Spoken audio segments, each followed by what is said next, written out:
오늘의 이야기, 한 평범한 노인의 삶을 뒤흔든 작은 친절의 기적 본격적인 이야기에 앞서 잠시 주님의 이름으로 여러분을 축복하고 싶습니다. 이 이야기가 여러분의 마음에 깊은 울림을 주고 잠시 후 여러분께서 눌러주실 구독과 좋아요가 저희에게는 주님의 은총과 같이 큰 힘이 됩니다. 여러분의 가정에 늘 평안이 깃들기를 기도하며 오늘의 이야기를 시작하겠습니다. 안녕하십니까? 이제 70을 넘긴 평범한 남자입니다. 오늘 저는 제 아들의 인생을 구원했던, 그러나 전혀 예상치 못했던 한 사람에 대한 이야기를 들려드리고자 합니다. 정확히 말하자면 제 아들의 인생을 구한 것은 제가 아니라 제 인생에 아주 잠시 스쳐 지나갈 것이라 생각했던 한 젊은이였습니다. 그 일을 겪으며 저는 사람의 인연이란 참으로 오묘하여 언제 어디서 어떻게 얽힐지 아무도 모른다는 사실을 뼈저리게 깨달았습니다. 제가 베푼 아주 작은 호의가 나비 효과가 되어 제 아들의 무너질 뻔한 인생을 바로 세우게 될 줄은 그 누구도 상상하지 못했을 겁니다. 지금부터 그 놀라운 인연의 시작으로 거슬러 올라가 보겠습니다. 저의 젊은 시절은 한마디로 지독한 절약 그 자체였습니다. 아마 저희 세대 분들이라면 버스비 몇 푼을 아끼기 위해 한두 시간 걷는 것이 얼마나 당연했던 시절이었는지 공감하실 겁니다. 가진 것이라고는 건강한 몸뚱이 하나뿐이었기에 저는 서울로 상경한 20대 시절부터 건설 현장을 돌며 돈을 벌었습니다. 동료들은 버스가 있는데 왜 그 고생을 하냐며 혀를 찼지만 저는 넘치는 체력을 미천 삼아 출퇴근길에 버스비를 아끼는 것을 당연하게 여겼습니다. 일을 하려면 먹어야 했기에 점심을 굶지는 않았지만 그마저도 집에서 삶아온 감자나 고구마로 대충 때우기 일쑤였습니다. 어떻게든 돈을 모아 이 가난을 벗어나고 번듯한 집안을 일으키고 싶다는 열망이 제 안에서 불타고 있었기 때문입니다. 그렇게 모은 돈은 저 혼자만을 위한 것이 아니었습니다. 저를 믿고 시집와준 아내와 곧이어 태어난 아이들을 잘 먹이고 잘 살리고 싶다는 가장의 책임감은 저를 더욱 단단하게 만들었습니다. 제 자신에게 쓰는 돈은 극한까지 아꼈지만 가족에게만큼은 인색하지 않으려 노력했습니다. 피땀 흘려 모은 돈과 현장에서 악착같이 쌓은 경험을 바탕으로 저는 30대 초반에 작은 건축회사를 차렸습니다. 아무것도 없는 저를 믿고 함께 고생해준 아내 덕분에 가능한 일이었습니다. 저는 아내에게 언젠가 반드시 호강시켜 주겠다고 약속했고 그 약속을 지키기 위해 밤낮 없이 일에 매달렸습니다. 다행히 회사는 대기업처럼 크진 못했어도 제법 안정적으로 자리를 잡았습니다. 사업이 성공한 후에도 저의 검소한 삶은 변하지 않았지만 저는 결코 인색한 사람은 되지 않으려 노력했습니다. 오히려 가진 것이 생겼으니 이제는 나눠야 한다고 믿었습니다. 조금씩이나마 어려운 이웃을 위해 기부했고 특히 저와 함께 고생하는 직원들의 복지만큼은 대기업 못지않게 챙기려 애썼습니다.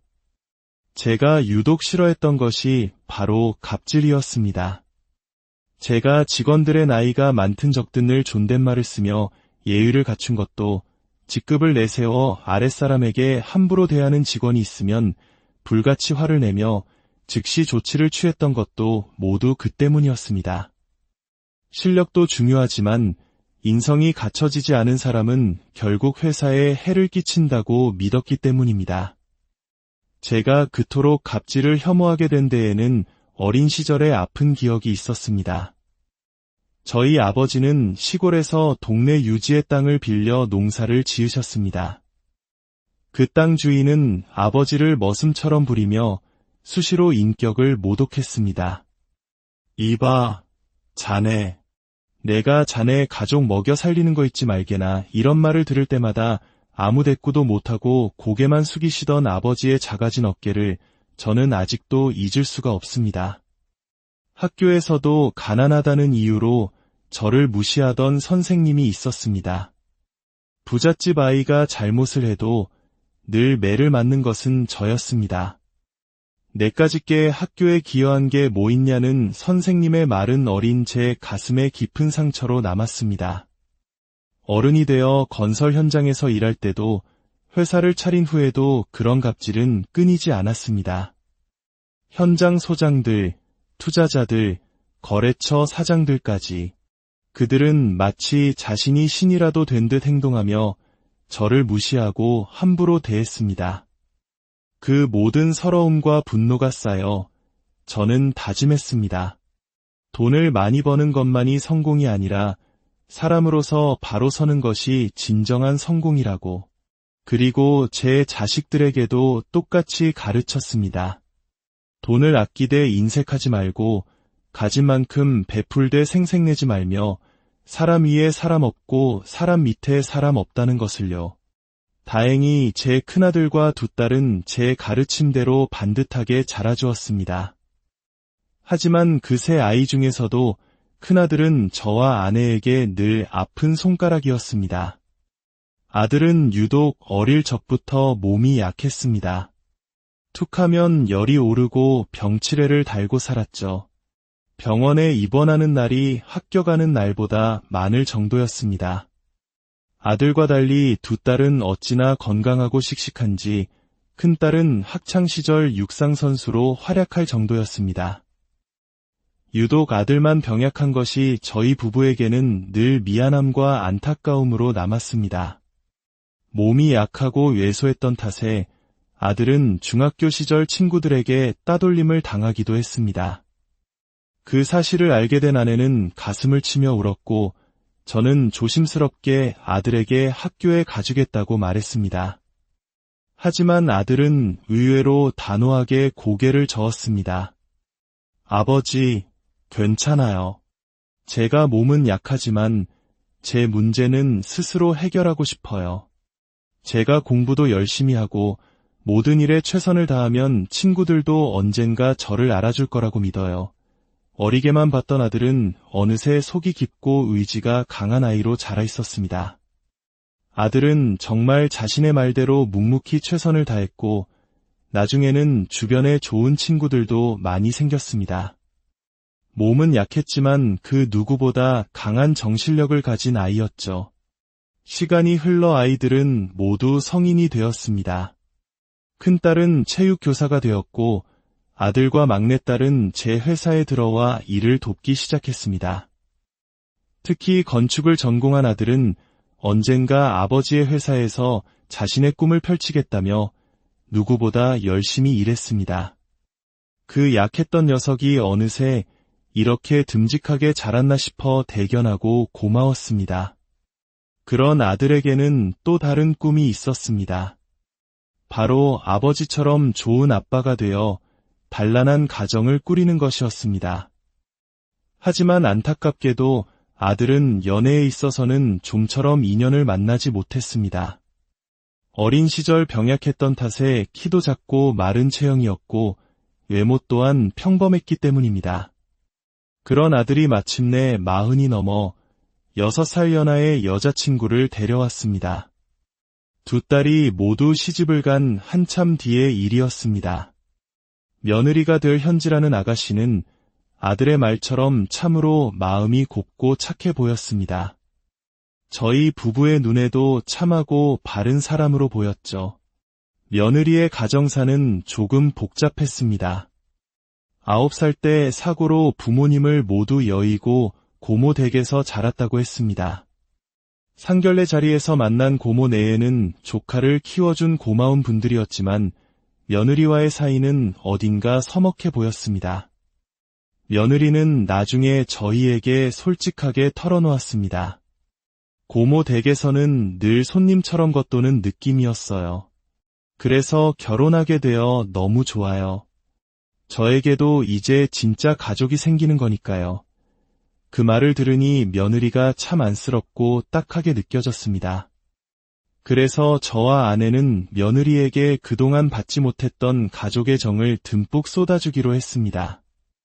딸들을 시집 보낼 때와 똑같이 서울에 작은 아파트를 마련해 주었고 신혼집이 회사에서 멀다며 작은 경차도 한 대 사주었습니다.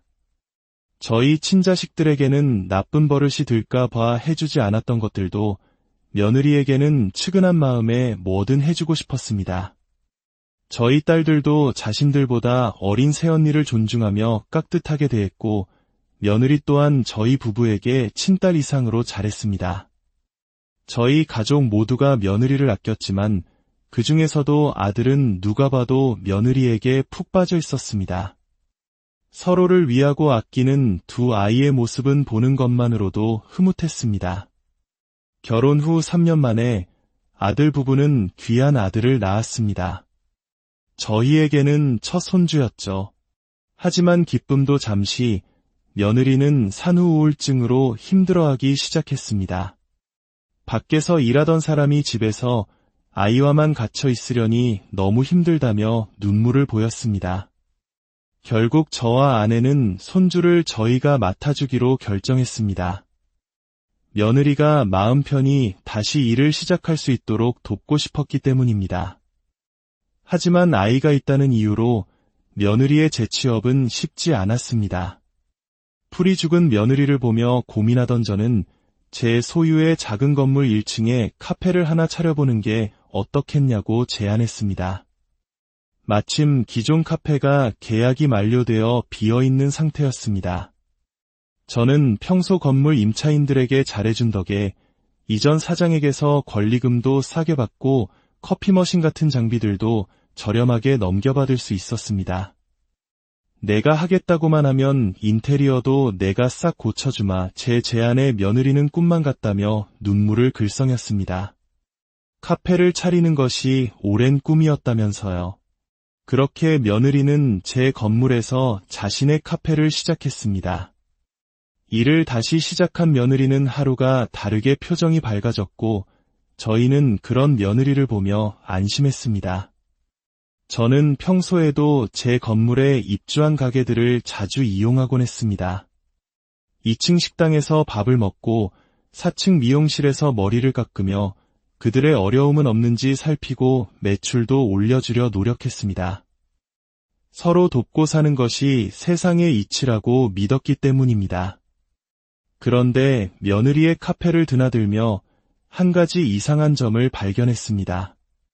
아르바이트생이 너무 자주 바뀐다는 것이었습니다. 며느리는 한숨을 쉬며 요즘 애들이 끈기가 없어서 힘들다고 금방 그만둔다고 말했습니다. 저는 그 말을 믿었습니다. 착한 며느리가 누구에게 못되게 굴 리 없다고 생각했으니까요. 그러던 어느 날 새로 들어온 한 아르바이트생은 다른 아이들과 달리 꽤 오래 일하는 듯했습니다. 기특한 마음에 저는 그 학생에게 간식도 사다 주고 한 번은 마감 청소를 하는 것을 도와주기도 했습니다. 아저씨, 괜찮아요.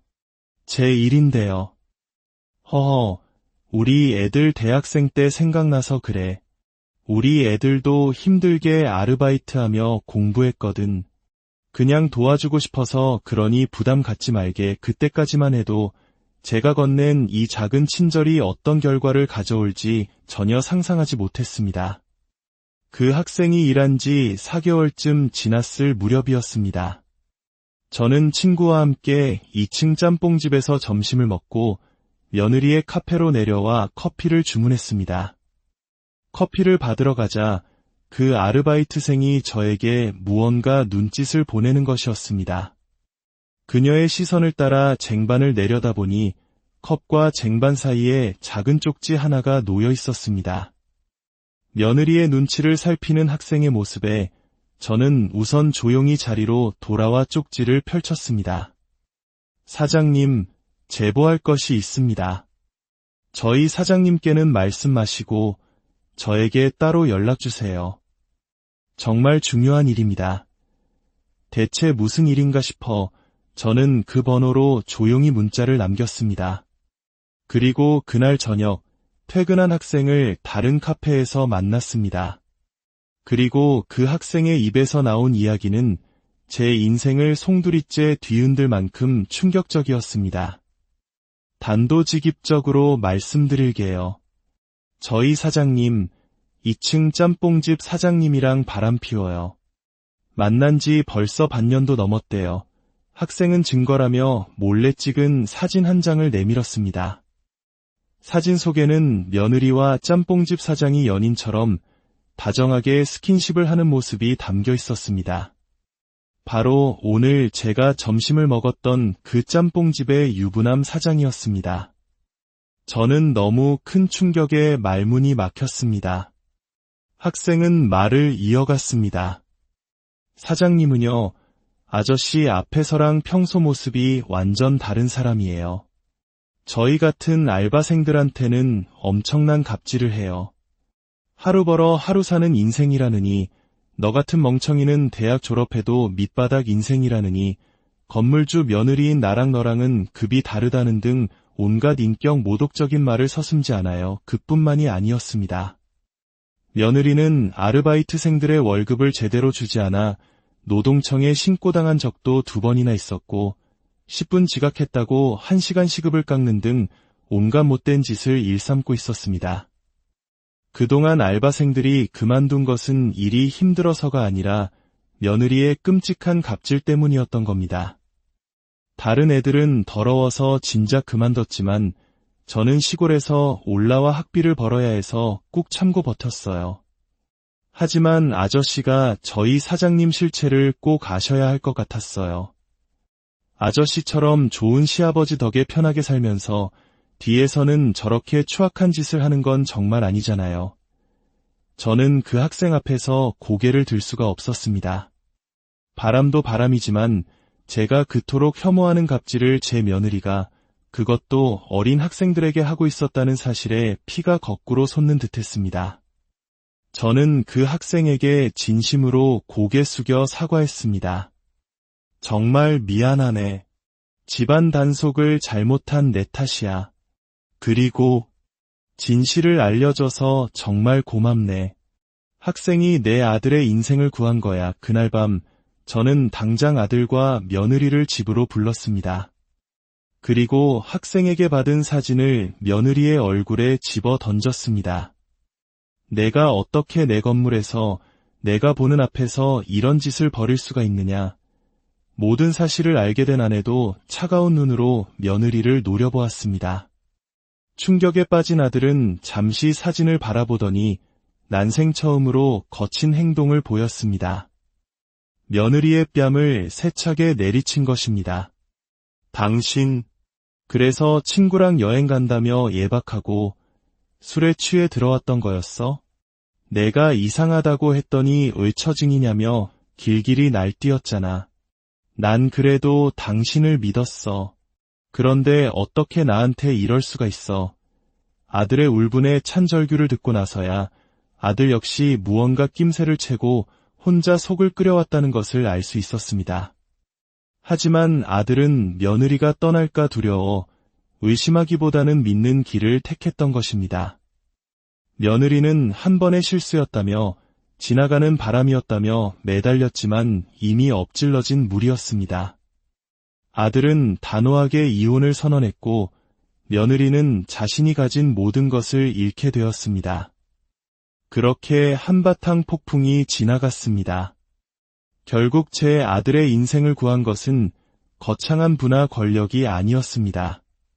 고된 아르바이트를 하던 한 청년에게 건넸던 작은 친절, 사람을 사람으로 대해야 한다는 저의 오랜 신념이었습니다.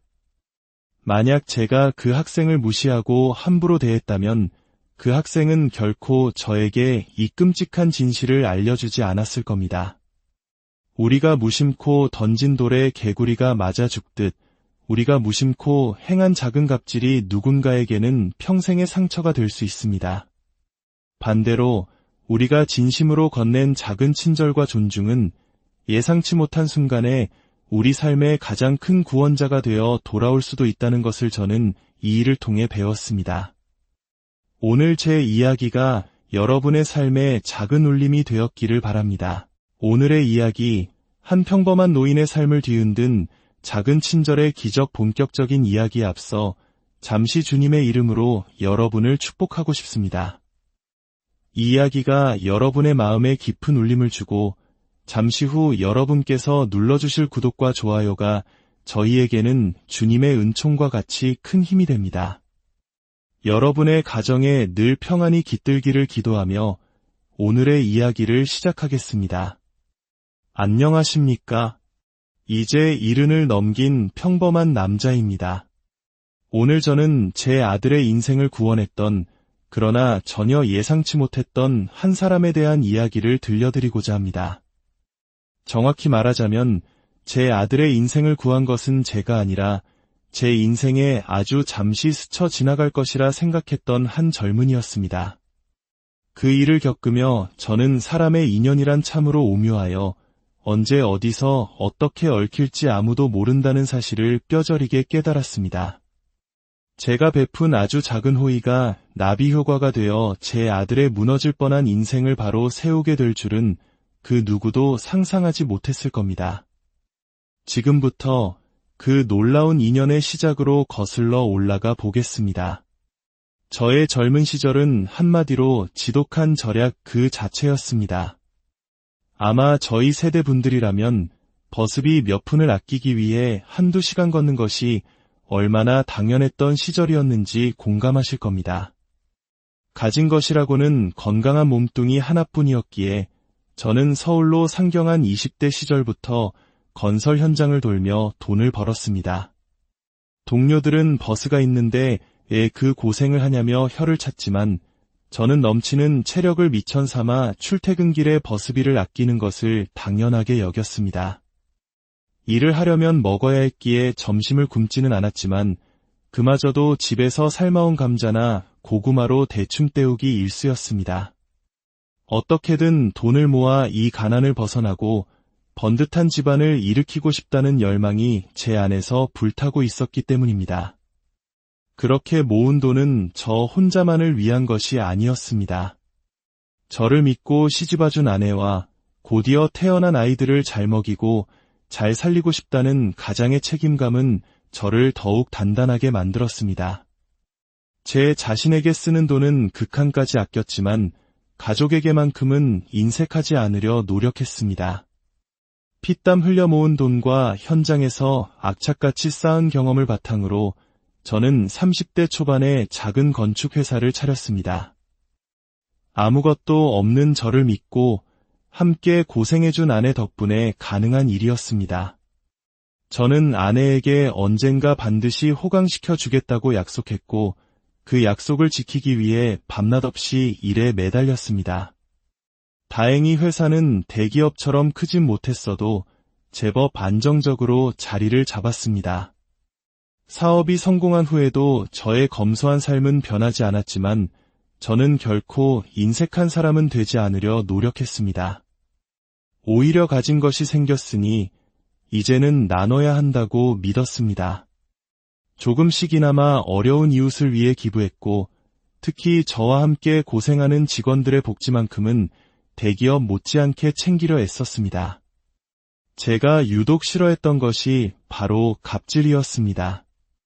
제가 직원들의 나이가 많든 적든을 존댓말을 쓰며 예의를 갖춘 것도 직급을 내세워 아랫사람에게 함부로 대하는 직원이 있으면 불같이 화를 내며 즉시 조치를 취했던 것도 모두 그 때문이었습니다.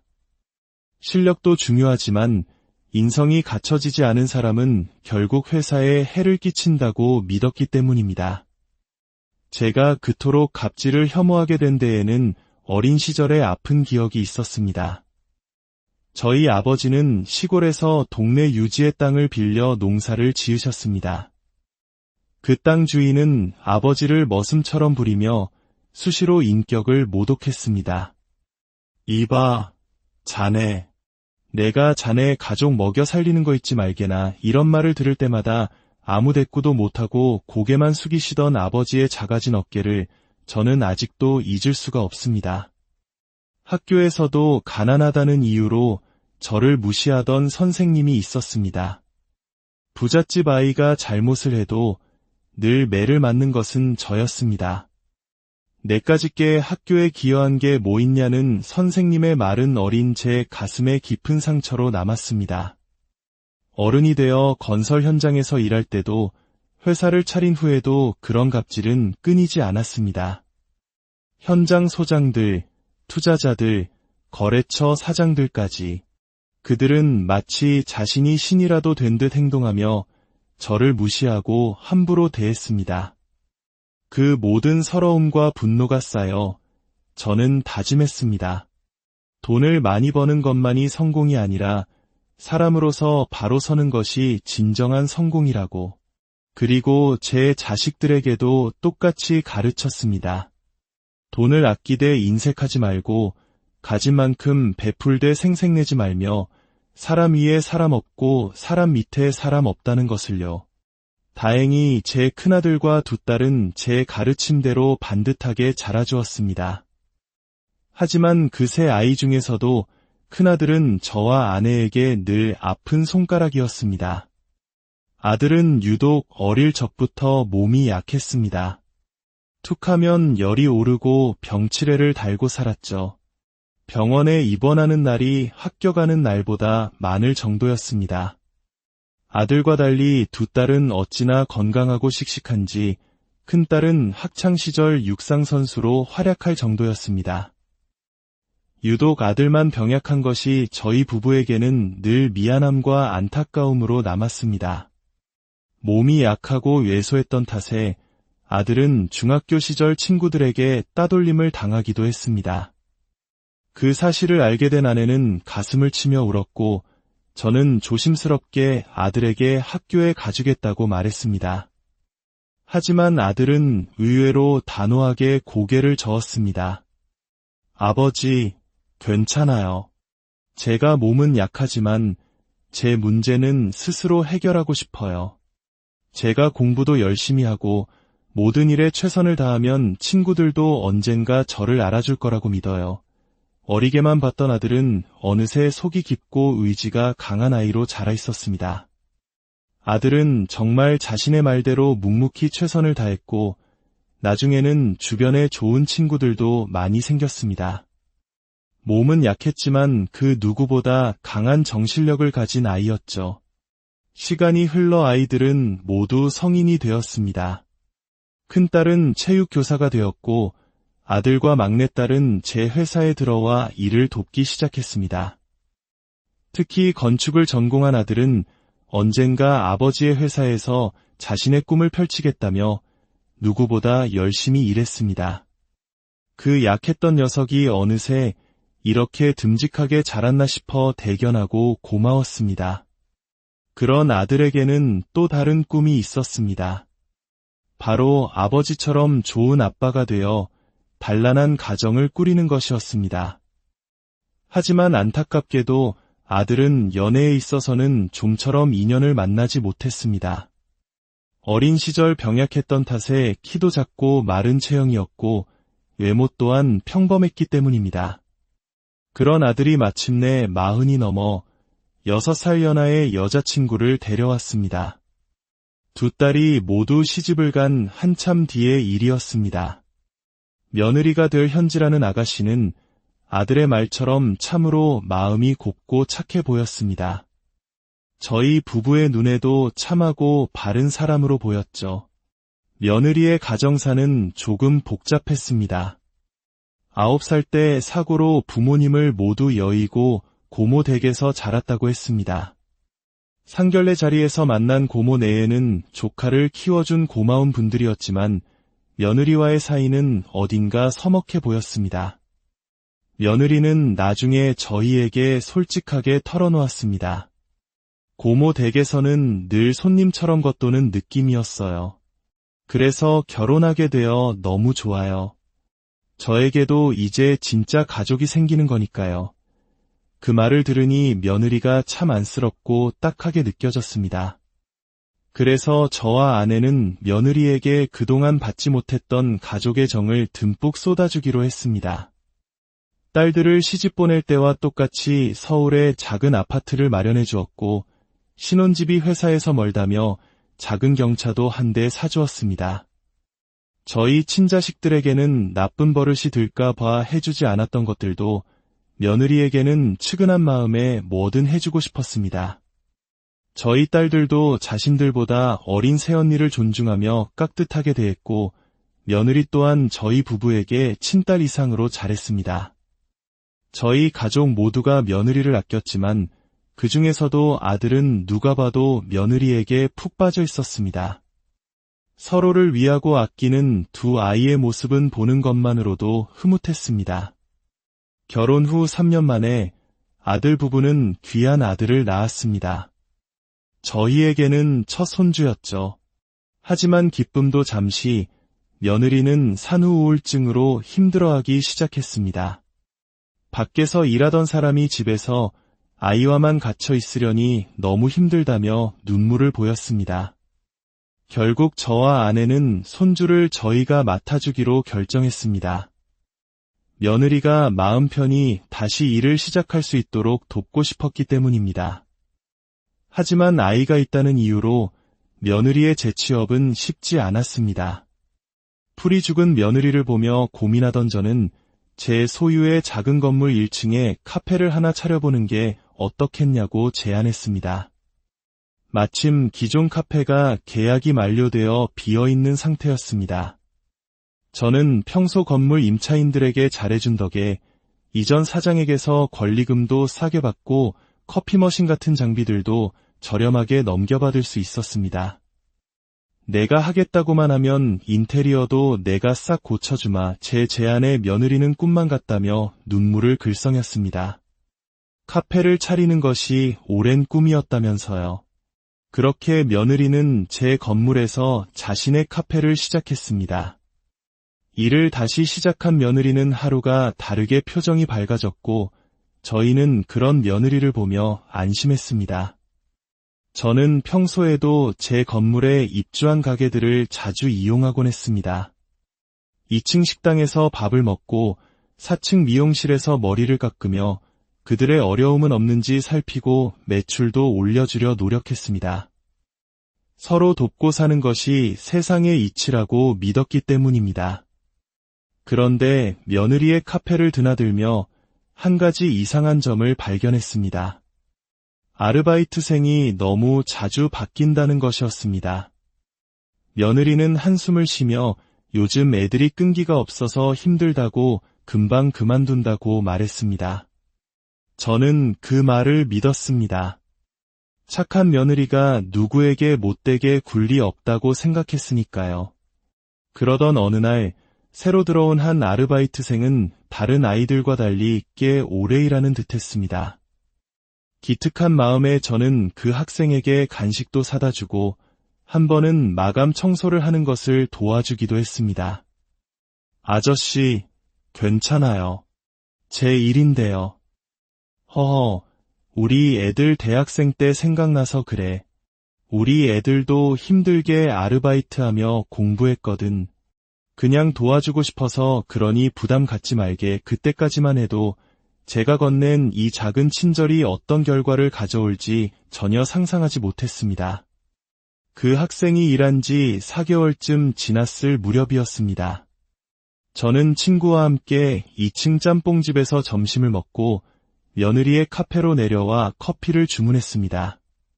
커피를 받으러 가자 그 아르바이트생이 저에게 무언가 눈짓을 보내는 것이었습니다.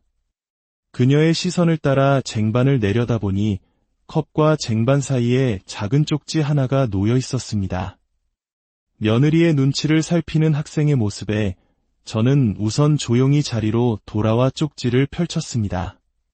사장님, 제보할 것이 있습니다. 저희 사장님께는 말씀 마시고 저에게 따로 연락주세요. 정말 중요한 일입니다. 대체 무슨 일인가 싶어 저는 그 번호로 조용히 문자를 남겼습니다. 그리고 그날 저녁 퇴근한 학생을 다른 카페에서 만났습니다. 그리고 그 학생의 입에서 나온 이야기는 제 인생을 송두리째 뒤흔들 만큼 충격적이었습니다. 단도직입적으로 말씀드릴게요. 저희 사장님, 2층 짬뽕집 사장님이랑 바람 피워요. 만난 지 벌써 반년도 넘었대요. 학생은 증거라며 몰래 찍은 사진 한 장을 내밀었습니다. 사진 속에는 며느리와 짬뽕집 사장이 연인처럼 다정하게 스킨십을 하는 모습이 담겨 있었습니다. 바로 오늘 제가 점심을 먹었던 그 짬뽕집의 유부남 사장이었습니다. 저는 너무 큰 충격에 말문이 막혔습니다. 학생은 말을 이어갔습니다. 사장님은요, 아저씨 앞에서랑 평소 모습이 완전 다른 사람이에요. 저희 같은 알바생들한테는 엄청난 갑질을 해요. 하루 벌어 하루 사는 인생이라느니, 너 같은 멍청이는 대학 졸업해도 밑바닥 인생이라느니, 건물주 며느리인 나랑 너랑은 급이 다르다는 등 온갖 인격 모독적인 말을 서슴지 않아요. 그뿐만이 아니었습니다. 며느리는 아르바이트생들의 월급을 제대로 주지 않아 노동청에 신고당한 적도 2번이나 있었고 10분 지각했다고 1시간 시급을 깎는 등 온갖 못된 짓을 일삼고 있었습니다. 그동안 알바생들이 그만둔 것은 일이 힘들어서가 아니라 며느리의 끔찍한 갑질 때문이었던 겁니다. 다른 애들은 더러워서 진작 그만뒀지만 저는 시골에서 올라와 학비를 벌어야 해서 꾹 참고 버텼어요. 하지만 아저씨가 저희 사장님 실체를 꼭 아셔야 할 것 같았어요. 아저씨처럼 좋은 시아버지 덕에 편하게 살면서 뒤에서는 저렇게 추악한 짓을 하는 건 정말 아니잖아요. 저는 그 학생 앞에서 고개를 들 수가 없었습니다. 바람도 바람이지만 제가 그토록 혐오하는 갑질을 제 며느리가 그것도 어린 학생들에게 하고 있었다는 사실에 피가 거꾸로 솟는 듯했습니다. 저는 그 학생에게 진심으로 고개 숙여 사과했습니다. 정말 미안하네. 집안 단속을 잘못한 내 탓이야. 그리고 진실을 알려줘서 정말 고맙네. 학생이 내 아들의 인생을 구한 거야. 그날 밤 저는 당장 아들과 며느리를 집으로 불렀습니다. 그리고 학생에게 받은 사진을 며느리의 얼굴에 집어 던졌습니다. 내가 어떻게 내 건물에서 내가 보는 앞에서 이런 짓을 벌일 수가 있느냐. 모든 사실을 알게 된 아내도 차가운 눈으로 며느리를 노려보았습니다. 충격에 빠진 아들은 잠시 사진을 바라보더니 난생 처음으로 거친 행동을 보였습니다. 며느리의 뺨을 세차게 내리친 것입니다. 당신, 그래서 친구랑 여행 간다며 예박하고 술에 취해 들어왔던 거였어? 내가 이상하다고 했더니 왜 처징이냐며 길길이 날뛰었잖아. 난 그래도 당신을 믿었어. 그런데 어떻게 나한테 이럴 수가 있어. 아들의 울분에 찬 절규를 듣고 나서야 아들 역시 무언가 낌새를 채고 혼자 속을 끓여왔다는 것을 알 수 있었습니다. 하지만 아들은 며느리가 떠날까 두려워 의심하기보다는 믿는 길을 택했던 것입니다. 며느리는 한 번의 실수였다며 지나가는 바람이었다며 매달렸지만 이미 엎질러진 물이었습니다. 아들은 단호하게 이혼을 선언했고 며느리는 자신이 가진 모든 것을 잃게 되었습니다. 그렇게 한바탕 폭풍이 지나갔습니다. 결국 제 아들의 인생을 구한 것은 거창한 부나 권력이 아니었습니다. 고된 아르바이트를 하던 한 청년에게 건넸던 작은 친절, 사람을 사람으로 대해야 한다는 저의 오랜 신념이었습니다. 만약 제가 그 학생을 무시하고 함부로 대했다면 그 학생은 결코 저에게 이 끔찍한 진실을 알려주지 않았을 겁니다. 우리가 무심코 던진 돌에 개구리가 맞아 죽듯 우리가 무심코 행한 작은 갑질이 누군가에게는 평생의 상처가 될 수 있습니다. 반대로 우리가 진심으로 건넨 작은 친절과 존중은 예상치 못한 순간에 우리 삶의 가장 큰 구원자가 되어 돌아올 수도 있다는 것을 저는 이 일을 통해 배웠습니다.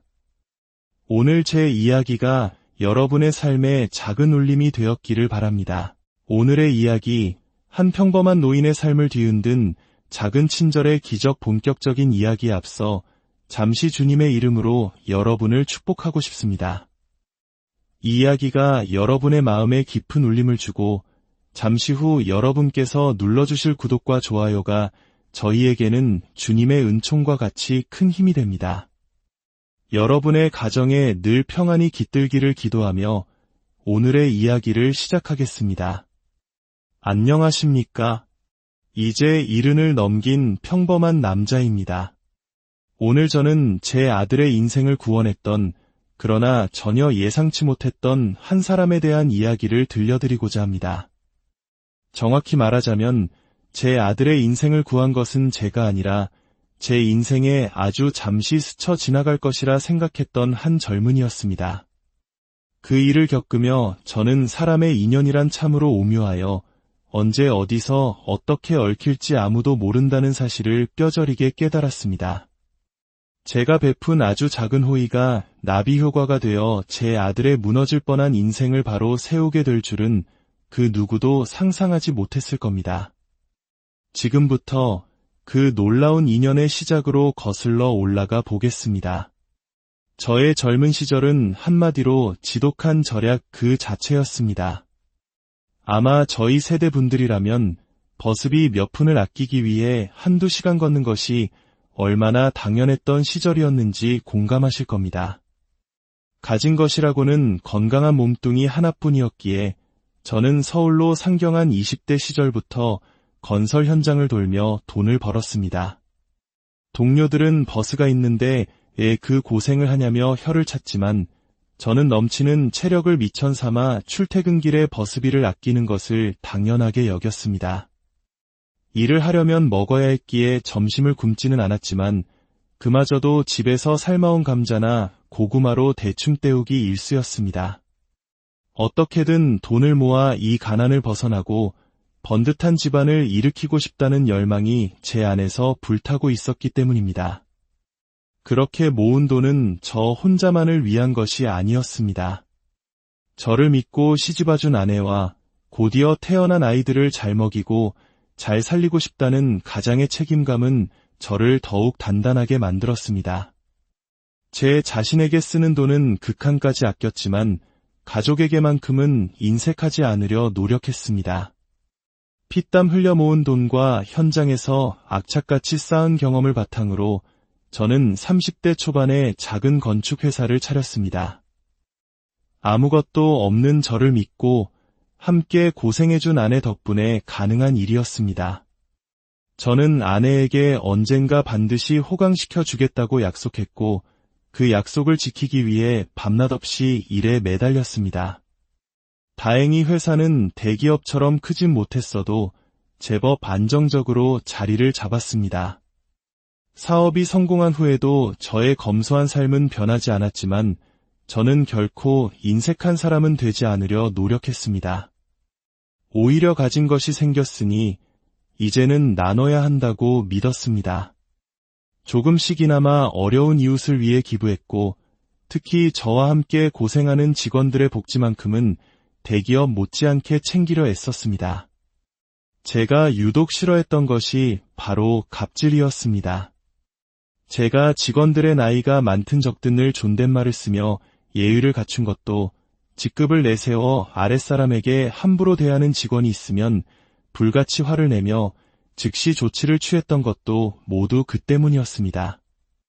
실력도 중요하지만 인성이 갖춰지지 않은 사람은 결국 회사에 해를 끼친다고 믿었기 때문입니다. 제가 그토록 갑질을 혐오하게 된 데에는 어린 시절의 아픈 기억이 있었습니다. 저희 아버지는 시골에서 동네 유지의 땅을 빌려 농사를 지으셨습니다. 그 땅 주인은 아버지를 머슴처럼 부리며 수시로 인격을 모독했습니다. 이봐, 자네. 내가 자네 가족 먹여 살리는 거 잊지 말게나 이런 말을 들을 때마다 아무 대꾸도 못하고 고개만 숙이시던 아버지의 작아진 어깨를 저는 아직도 잊을 수가 없습니다. 학교에서도 가난하다는 이유로 저를 무시하던 선생님이 있었습니다. 부잣집 아이가 잘못을 해도 늘 매를 맞는 것은 저였습니다. 내까짓게 학교에 기여한 게 뭐 있냐는 선생님의 말은 어린 제 가슴에 깊은 상처로 남았습니다. 어른이 되어 건설 현장에서 일할 때도 회사를 차린 후에도 그런 갑질은 끊이지 않았습니다. 현장 소장들, 투자자들, 거래처 사장들까지 그들은 마치 자신이 신이라도 된 듯 행동하며 저를 무시하고 함부로 대했습니다.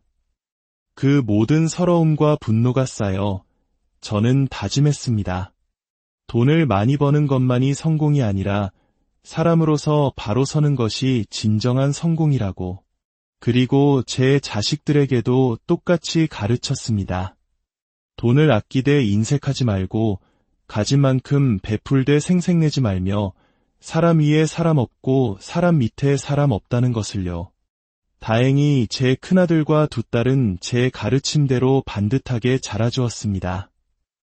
하지만 그 세 아이 중에서도 큰아들은 저와 아내에게 늘 아픈 손가락이었습니다. 아들은 유독 어릴 적부터 몸이 약했습니다. 툭하면 열이 오르고 병치레를 달고 살았죠. 병원에 입원하는 날이 학교 가는 날보다 많을 정도였습니다. 아들과 달리 두 딸은 어찌나 건강하고 씩씩한지 큰딸은 학창시절 육상선수로 활약할 정도였습니다. 유독 아들만 병약한 것이 저희 부부에게는 늘 미안함과 안타까움으로 남았습니다. 몸이 약하고 왜소했던 탓에 아들은 중학교 시절 친구들에게 따돌림을 당하기도 했습니다. 그 사실을 알게 된 아내는 가슴을 치며 울었고 저는 조심스럽게 아들에게 학교에 가주겠다고 말했습니다. 하지만 아들은 의외로 단호하게 고개를 저었습니다. 아버지, 괜찮아요. 제가 몸은 약하지만 제 문제는 스스로 해결하고 싶어요. 제가 공부도 열심히 하고 모든 일에 최선을 다하면 친구들도 언젠가 저를 알아줄 거라고 믿어요. 어리게만 봤던 아들은 어느새 속이 깊고 의지가 강한 아이로 자라 있었습니다. 아들은 정말 자신의 말대로 묵묵히 최선을 다했고 나중에는 주변에 좋은 친구들도 많이 생겼습니다. 몸은 약했지만 그 누구보다 강한 정신력을 가진 아이였죠. 시간이 흘러 아이들은 모두 성인이 되었습니다. 큰딸은 체육교사가 되었고 아들과 막내딸은 제 회사에 들어와 일을 돕기 시작했습니다.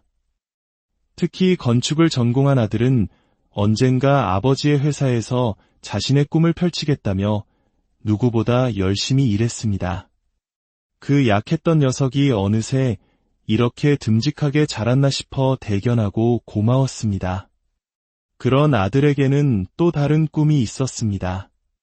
바로 아버지처럼 좋은 아빠가 되어 단란한 가정을 꾸리는 것이었습니다.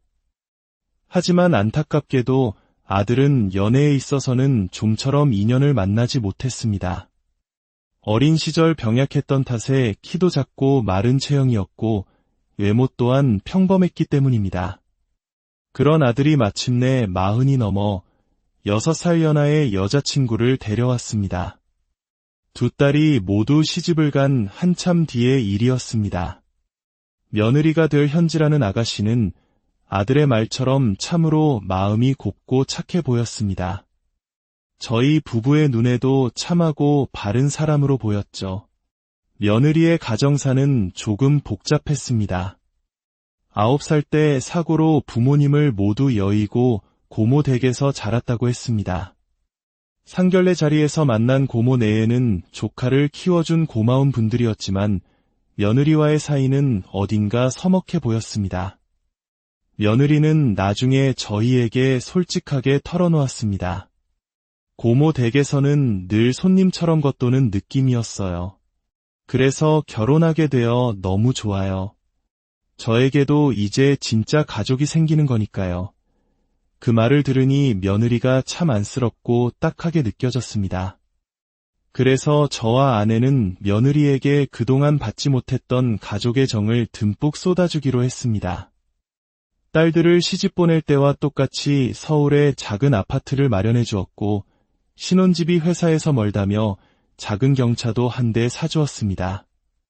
저희 친자식들에게는 나쁜 버릇이 들까 봐 해주지 않았던 것들도 며느리에게는 측은한 마음에 뭐든 해주고 싶었습니다. 저희 딸들도 자신들보다 어린 새언니를 존중하며 깍듯하게 대했고 며느리 또한 저희 부부에게 친딸 이상으로 잘했습니다. 저희 가족 모두가 며느리를 아꼈지만 그 중에서도 아들은 누가 봐도 며느리에게 푹 빠져 있었습니다. 서로를 위하고 아끼는 두 아이의 모습은 보는 것만으로도 흐뭇했습니다. 결혼 후 3년 만에 아들 부부는 귀한 아들을 낳았습니다. 저희에게는 첫 손주였죠. 하지만 기쁨도 잠시, 며느리는 산후 우울증으로 힘들어하기 시작했습니다. 밖에서 일하던 사람이 집에서 아이와만 갇혀 있으려니 너무 힘들다며 눈물을 보였습니다. 결국 저와 아내는 손주를 저희가 맡아주기로 결정했습니다. 며느리가 마음 편히 다시 일을 시작할 수 있도록 돕고 싶었기 때문입니다. 하지만 아이가 있다는 이유로 며느리의 재취업은 쉽지 않았습니다. 풀이 죽은 며느리를 보며 고민하던 저는 제 소유의 작은 건물 1층에 카페를 하나 차려보는 게 어떻겠냐고 제안했습니다. 마침 기존 카페가 계약이 만료되어 비어있는 상태였습니다. 저는 평소 건물 임차인들에게 잘해준 덕에 이전 사장에게서 권리금도 싸게 받고 커피 머신 같은 장비들도 저렴하게 넘겨받을 수 있었습니다. 내가 하겠다고만 하면 인테리어도 내가 싹 고쳐주마 제 제안에 며느리는 꿈만 같다며 눈물을 글썽였습니다. 카페를 차리는 것이 오랜 꿈이었다면서요. 그렇게 며느리는 제 건물에서 자신의 카페를 시작했습니다. 일을 다시 시작한 며느리는 하루가 다르게 표정이 밝아졌고 저희는 그런 며느리를 보며 안심했습니다. 저는 평소에도 제 건물에 입주한 가게들을 자주 이용하곤 했습니다. 2층 식당에서 밥을 먹고 4층 미용실에서 머리를 깎으며 그들의 어려움은 없는지 살피고 매출도 올려주려 노력했습니다. 서로 돕고 사는 것이 세상의 이치라고 믿었기 때문입니다. 그런데 며느리의 카페를 드나들며 한 가지 이상한 점을 발견했습니다. 아르바이트생이 너무 자주 바뀐다는 것이었습니다. 며느리는 한숨을 쉬며 요즘 애들이 끈기가 없어서 힘들다고 금방 그만둔다고 말했습니다. 저는 그 말을 믿었습니다. 착한 며느리가 누구에게 못되게 굴 리 없다고 생각했으니까요. 그러던 어느 날 새로 들어온 한 아르바이트생은 다른 아이들과 달리 꽤 오래 일하는 듯했습니다. 기특한 마음에 저는 그 학생에게 간식도 사다 주고 한 번은 마감 청소를 하는 것을 도와주기도 했습니다. 아저씨, 괜찮아요. 제 일인데요. 허허, 우리 애들 대학생 때 생각나서 그래. 우리 애들도 힘들게 아르바이트하며 공부했거든. 그냥 도와주고 싶어서 그러니 부담 갖지 말게. 그때까지만 해도 제가 건넨 이 작은 친절이 어떤 결과를 가져올지 전혀 상상하지 못했습니다. 그 학생이 일한 지 4개월쯤 지났을 무렵이었습니다. 저는 친구와 함께 2층 짬뽕집에서 점심을 먹고 며느리의 카페로 내려와 커피를 주문했습니다. 커피를 받으러 가자 그 아르바이트생이 저에게 무언가 눈짓을 보내는 것이었습니다. 그녀의 시선을 따라 쟁반을 내려다보니 컵과 쟁반 사이에 작은 쪽지 하나가 놓여 있었습니다. 며느리의 눈치를 살피는 학생의 모습에 저는 우선 조용히 자리로 돌아와 쪽지를 펼쳤습니다. 사장님, 제보할 것이 있습니다. 저희 사장님께는 말씀마시고 저에게 따로 연락주세요. 정말 중요한 일입니다. 대체 무슨 일인가 싶어 저는 그 번호로 조용히 문자를 남겼습니다. 그리고 그날 저녁 퇴근한 학생을 다른 카페에서 만났습니다. 그리고 그 학생의 입에서 나온 이야기는 제 인생을 송두리째 뒤흔들 만큼 충격적이었습니다. 단도직입적으로 말씀드릴게요. 저희 사장님, 2층 짬뽕집 사장님이랑 바람 피워요. 만난 지 벌써 반년도 넘었대요. 학생은 증거라며 몰래 찍은 사진 한 장을 내밀었습니다. 사진 속에는 며느리와 짬뽕집 사장이 연인처럼 다정하게 스킨십을 하는 모습이 담겨 있었습니다. 바로 오늘 제가 점심을 먹었던 그 짬뽕집의 유부남 사장이었습니다. 저는 너무 큰 충격에 말문이 막혔습니다. 학생은 말을 이어갔습니다. 사장님은요, 아저씨 앞에서랑 평소 모습이 완전 다른 사람이에요. 저희 같은 알바생들한테는 엄청난 갑질을 해요. 하루 벌어 하루 사는 인생이라느니, 너 같은 멍청이는 대학 졸업해도 밑바닥 인생이라느니, 건물주 며느리인 나랑 너랑은 급이 다르다는 등 온갖 인격 모독적인 말을 서슴지 않아요. 그뿐만이 아니었습니다. 며느리는 아르바이트생들의 월급을 제대로 주지 않아 노동청에 신고당한 적도 2번이나 있었고, 10분 지각했다고 1시간 시급을 깎는 등 온갖 못된 짓을 일삼고 있었습니다. 그동안 알바생들이 그만둔 것은 일이 힘들어서가 아니라 며느리의 끔찍한 갑질 때문이었던 겁니다. 다른 애들은 더러워서 진작 그만뒀지만 저는 시골에서 올라와 학비를 벌어야 해서 꾹 참고 버텼어요. 하지만 아저씨가 저희 사장님 실체를 꼭 아셔야 할 것 같았어요. 아저씨처럼 좋은 시아버지 덕에 편하게 살면서 뒤에서는 저렇게 추악한 짓을 하는 건 정말 아니잖아요. 저는 그 학생 앞에서 고개를 들 수가 없었습니다. 바람도 바람이지만 제가 그토록 혐오하는 갑질을 제 며느리가, 그것도 어린 학생들에게 하고 있었다는 사실에 피가 거꾸로 솟는 듯했습니다. 저는 그 학생에게 진심으로 고개 숙여 사과했습니다. 정말 미안하네. 집안 단속을 잘못한 내 탓이야.